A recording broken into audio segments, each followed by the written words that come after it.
এখন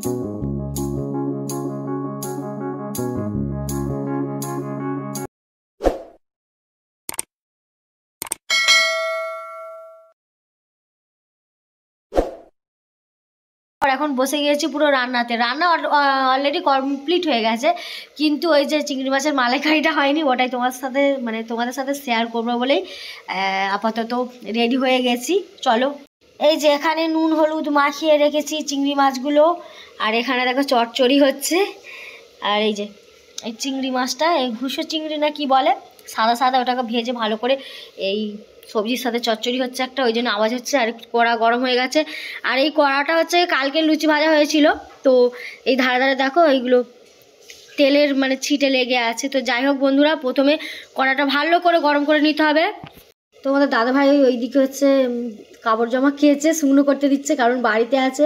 তো সবাই তাড়াতাড়ি খেয়ে দিয়ে একটু ঘুমানো হবে, বিকেলে একটু বেরোনোর প্ল্যান আছে, কোথায় যাই অবশ্যই বলবো। দেখো কড়া গরম হয়ে যেতে একটু সর্ষের তেল আমি দিয়ে দিচ্ছি, বুঝতে পারছি না কতটা দিচ্ছি, ক্যামেরা ধরে আছি তো, ক্যামেরা ওই ফোন। গরম হয়ে যাক, তেলটা গরম হলে তারপরে মাছগুলো একে একে ছেড়ে দেবো। দেখো বন্ধুরা, কড়া গরম হয়ে গেছে, এবার আমি একে একে চিংড়ি মাছগুলো দিয়ে দেবো। আমার ভয় লাগে মাছ ভাজতে হেবি।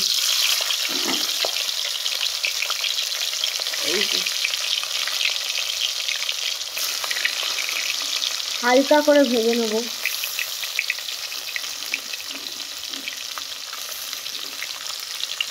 তো বন্ধুরা দেখো, চিংড়ি মাছগুলো হালকা ভাজা হয়ে গেছে, এবার আমি তুলে নেব। চিংড়ি মাছগুলো দেখো এখানে আমার তোলা হয়ে গেছে হালকা করে ভেজে। এই তেলেই, তেলটা পাল্টাবো না, এই তেলেই দেখো দারচিনি লবঙ্গ দিয়ে নিলাম। গ্যাসটা স্লো করে রেখেছিলাম, একটু হাইটে দিলাম, হাই লেভেলে দিলাম, হাইটে জোরে দিলাম, তার এই দেখো গ্যাস চলছে। এখানে দুটো লঙ্কা আর লবঙ্গ দারচিনি দিয়ে দিয়েছি, এটা একটুখানি ভাজা ভাজা হোক। তারপর তোমাদের দাদাভাইকে একটু ধরতে দিই, হচ্ছে না, ফাটছে, আমি ভয়ে পালাচ্ছি এইদিকে। একটু কাছে নাও। এরপর দেখো পেঁয়াজ বাটাটা, পেঁয়াজ আর কাঁচা লঙ্কা বেটে রেখেছিলাম আমি এখানে, একটু আস্তে করে দিয়ে দেবো।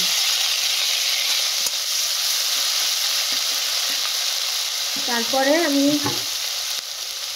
আদা রসুন বাটাটা দিয়ে দিলাম, আর একটা কাঁচা লঙ্কা ছিল, 2 চেলা করে দিয়ে দিচ্ছি।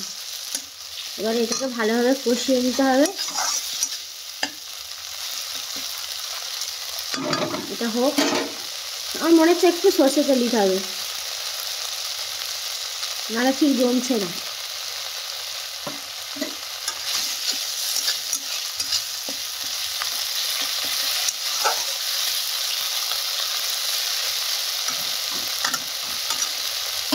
তারপরে দিয়ে দেবো নুন। আর ওদিকে দেখো চচ্চড়িটা হয়ে গেছে। হয়ে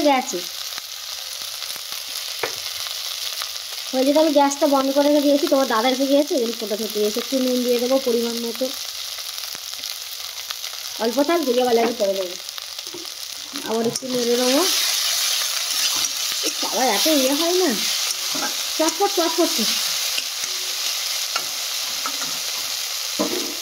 তারপর হলুদ গুঁড়ো একটু করে দিই, তারপর একটু, যে যেমন ঝাল খাও, আমরা একটু বেশি পরিমাণে খাই, এই যে একটু ঝাল দিলাম অল্প, ঠিক আছে। এর মধ্যে শুকনো লঙ্কা কাঁচা লঙ্কা সবই পড়েছে, তার সাথে গুঁড়ো লঙ্কা গেল। আবার একটুখানি নাড়িয়ে চাড়িয়ে কষতে দেবো।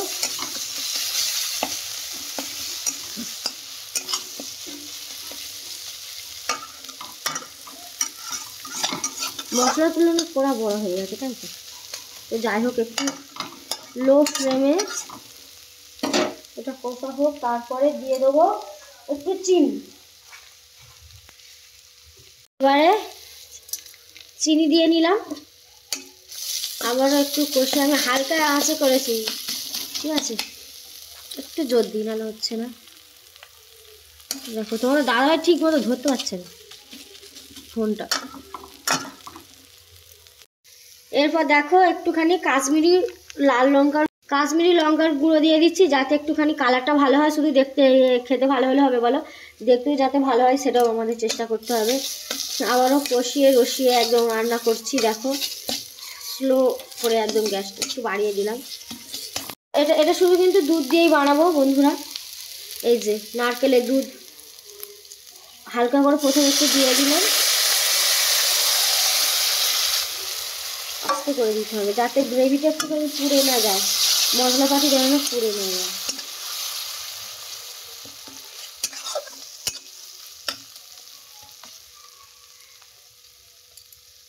দেখো বন্ধুরা মশলাটার কালার খুব সুন্দর এসছে।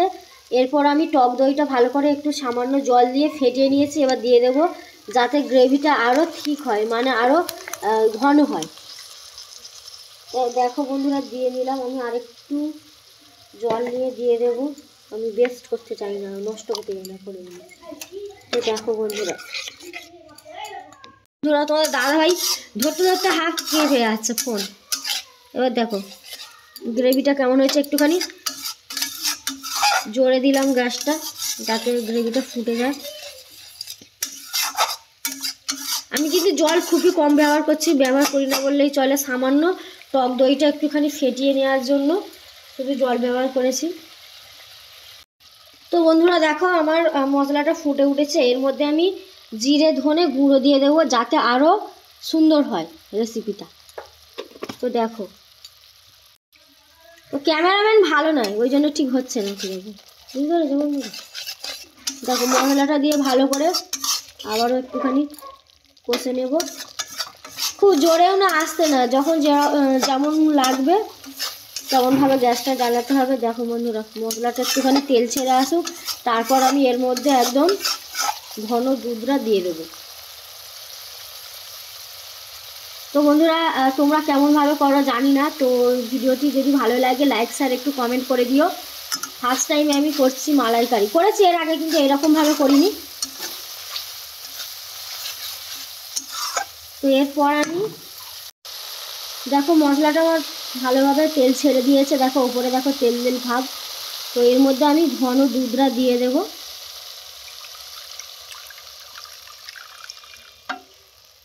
তো দেখো বন্ধুরা একটু নেড়ে চেড়ে নিই, আবার লাগলে দেবো।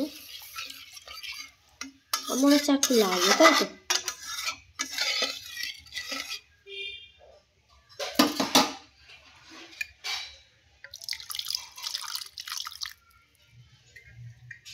ব্যাস দেখো এটা ফুটে উঠলেই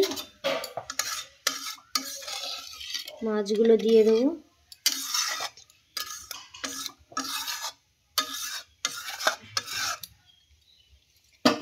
এই যে বন্ধুরা সেই চিংড়ি মাছগুলো, ভেজে রাখা চিংড়ি মাছগুলো দিয়ে দিলাম।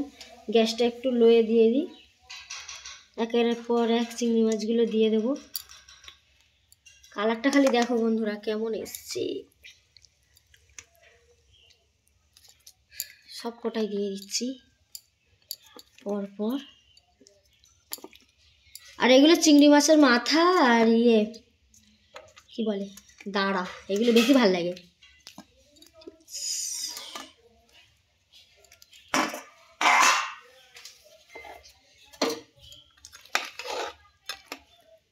দেখো বন্ধুরা কালারটা কেমন এসছে, একটুখানি জোরে দিয়ে দিই গ্যাসটা। জল আমি এখানে ব্যবহার করিনি, মানে খুব মানে একটুখানি ওই টক দইটা ফেটানোর জন্য, শুধু দুধের হচ্ছে। মালাইকারি মানে শুধু দুধের, তাই না বন্ধুরা। তো বন্ধুরা দেখো আমার মালাইকারি রেডি হয়ে গেছে চিংড়ি মাছের। এইবারে প্লেটে ঢালা হবে। গ্যাসটা বন্ধ করে নিই, চলে যাও এবার দেখা। হা হা হা বলো কিচ্ছু, তুমি কিচ্ছু তো বলো।